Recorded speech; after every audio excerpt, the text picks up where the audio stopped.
Sa iba pa rin balita, sugatan ng Vice Mayor ng Labangan, Zamboanga del Sur matapos tambangan sa Maynila. Dakunan pa ng CCTV camera ng isang convenience store ang mga eksena ilang segundo bago ito madamay sa putukan. Saksi si Rafi Tima. 10 tama ng bala sa likurang bintana, 1 tama sa harapang bintana, at 3 tama ng bala sa windshield. Ito ang tinamo ng kotse ni Labangan Zamboanga del Sur Vice Mayor Ocul Talumpa matapos siyang tambangan ng 2 di pa nakikilalang lalaki sa Leon Guindo Street sa Maynila. Kwento ng gwardiya ng gusali kung saan galing ang biktima. Pinaatras daw niya ang kotseng minamaneo mismo ng Vice Alcalde. Lulan daw nito ang pamangkin at 2 anak na babae ng opisyal matapos manggaling sa pag-aari nilang recruitment agency na nasa naturang gusali. Paabanti na sana ay may biglang pumutok. Ang isang putok tapos sunod.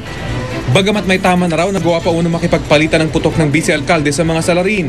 Nung response yung si Sir Ocol, lumabas ito at gumante. Binaril yung mga. Oo. Ngayon, ako naman, dumistansya ako.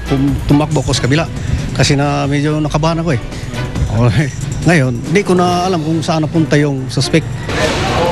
Ang convenience store na ito sa di kalayuan na damay sa putukan. Sa CCTV footage ng tindahan, makikita ang eksena ilang segundo bago tumama ang bala. Kaalis lang ng 2 customer na babae nang pumalit sa pila ang lalaking ito. Kaaabot lang niya ng perang ipinambayad ng dumaan ng bala sa pagitan niya at ng cashier at saka tumama sa salaming estante ng tindahan. Parang may biglang anino Parang anino ng baha. Ewan ko, parang bato. Hindi ko alam . Kinabahan ka ba na munti ka ng tamaan? Sobrang parang na-trauma nga ako. Maging ang jeepney driver na ito, swerte ring nakaligtas matapos tamaan ng hood ng sasakyan. Pagkataas ko ng hood at pumasok ako sa loob, kakain ako. Nung susubo na ako ng pagkain ko, nakarinig kami ng putukan. Sunod-sunod, dapa kami sa loob.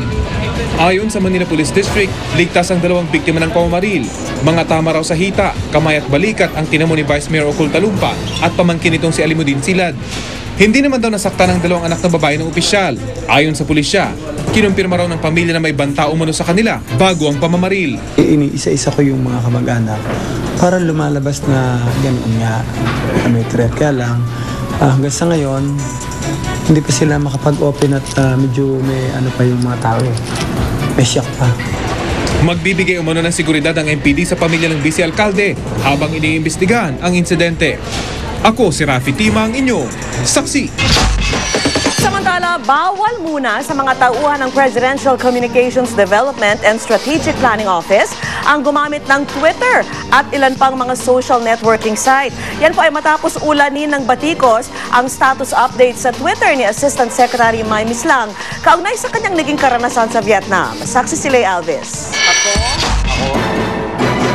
Benigno Aquino III. Isa ang new media sa mga nais gamitin ng gobyernong Aquino para mas mapalapit sa taong bayan. Sa pamamagitan ng internet, magiging mas madali raw ang pakikipag-ugnayan sa pagitan ng publiko at gobyerno. Si Pangulong Aquino nga may official website. Ang Department of Finance nag-set up ng website na peranangbayan.com kung saan pwede raw i-report ang mga katiwalian. Ang ilang opisyal ng Administrasyong Aquino may mga sarili ring Twitter account. Pero matapos kumalat ang mga Tweety Communications Assistant Secretary May Mislang tungkol sa Vietnam, gaya ng hindi raw masarap ang wine na inihain sa state banquet, nakamamatay raw ang pagtawid sa mga kalsada doon at wala raw gwapo. Pinagbawalan muna ni Secretary Ricky Carandang ang kanyang mga tauhan sa Presidential Communications Development and Strategic Planning Office na mag-post ng mga mensahe sa Twitter at iba pang social networking sites. But everyone else will be giving instructions on how? I already have. Has no one been have a Twitter account? No, hindi naman. But obviously we need to be more careful about these things. Pansamantala lang naman daw ito habang binubuo pa nila ang sariling panuntunan sa paggamit sa mga social networking site. Nais din ng palasyo na repasuhin ng ibang government agencies ang kanilang guidelines sa social media. Pero habang ginagawa ito ng gobyerno, kumakalat naman sa internet ang mga hate page laban kay Ms. Lang gaya sa Facebook. Alam mo, hindi kasi natin mapipigilan kung gusto nilang i-express yung opinion nila at hindi po namin sila pipigilan. Recognize na po niya yung mistake niya, humingi na po siya ng paumanhin na she has been reprimanded already and the President has said na The President has said his piece. Asik Ms. Lang deserves a second chance. Sinubukan ng GMA News na kunin ang panig ni Ms. Lang pero hindi siya sumagot sa aming mga text at tawag. Nauna nang humingi ng paumanhin si Ms. Lang sa mga nagalit sa kanyang mga mensahe. Ako si Lay Alves, ang inyong saksi. At sama-sama natin saksihan, Chris Aquino nagsalita na kaugnay sa pagkakaugnay ng kanyang kuyang si Pangulong Noynoy sa presidential stylist na si Liz Uy.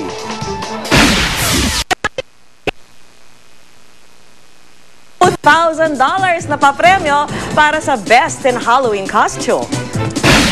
At sa Paris, France, tunghayan ng Belen na gawa sa tsokolate. Balitang hatid ng isang liga na katotohanan. Sama-sama natin pagiging saksi.